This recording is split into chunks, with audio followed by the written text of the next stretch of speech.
Capsule numéro 2 préparée par Taisez-vous en collaboration avec les fonds de recherche du Québec. Après s'être posé des questions sur la gestion de temps et la rétroplanification d'un projet de demande de bourse, maintenant on se demande c'est quoi les stratégies à adopter pour guider la rédaction d'une demande de bourse, c'est-à-dire pour mieux organiser sa pensée avant de se mettre en mode écriture. Et c'est pas pour rien qu'on dit en mode écriture, parce que ce qu'on va décortiquer, là, c'est la préécriture. C'est-à-dire cette étape préalable à la mise à l'écrit où on va identifier, organiser, étayer ses idées. Puis pour vous aider avec cette étape-là, dans le cadre d'une demande de bourse, mais dans le fond, dans le cadre de n'importe quel projet d'écriture, on vous présente 3 stratégies. La stratégie de la carte argumentaire, du résumé et du plan par intention. Première stratégie, la carte argumentaire, qui est finalement une représentation visuelle de vos idées, mais qui va être hiérarchisée.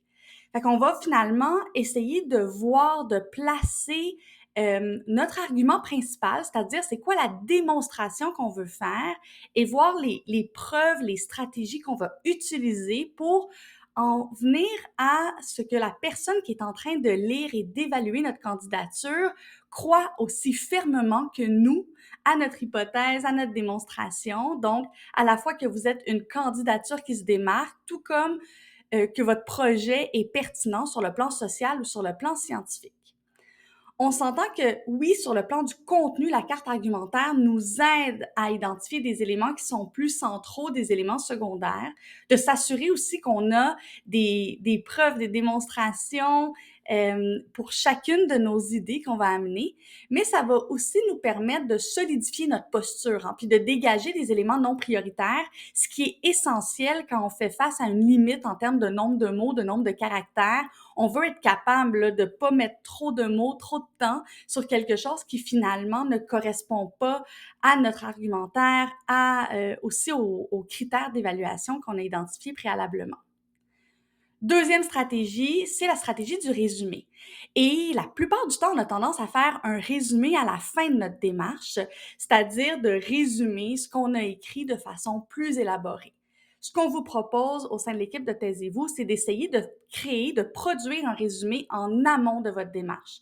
Si vous êtes capable de présenter un résumé, de résumer votre démarche, de résumer votre projet de recherche ou votre résumé de parcours en quelques mots, ça veut dire que vous maîtrisez bien ce que vous allez présenter.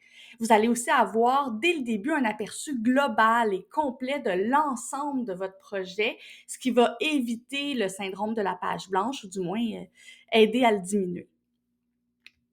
Et troisième stratégie, le plan par intention, qui est un petit peu moins connu.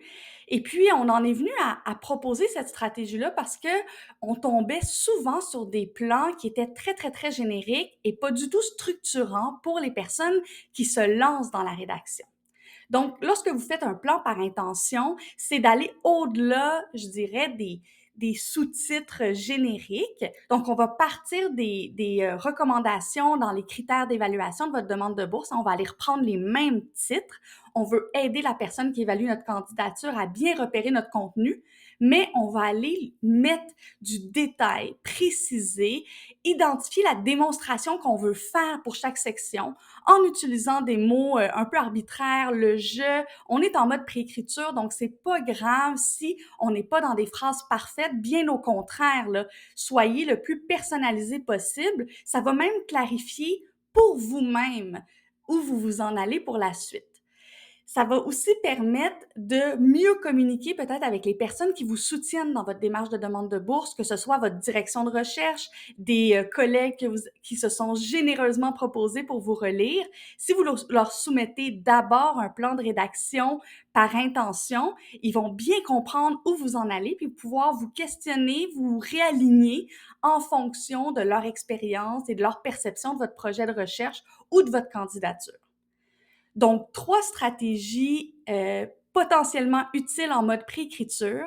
Évidemment, on les a abordées de façon très, très brève et si vous avez envie d'en savoir plus, vous pouvez participer aux écoles d'été ou d'hiver de Taisez-vous qui ont été élaborées en collaboration avec les fonds de recherche du Québec.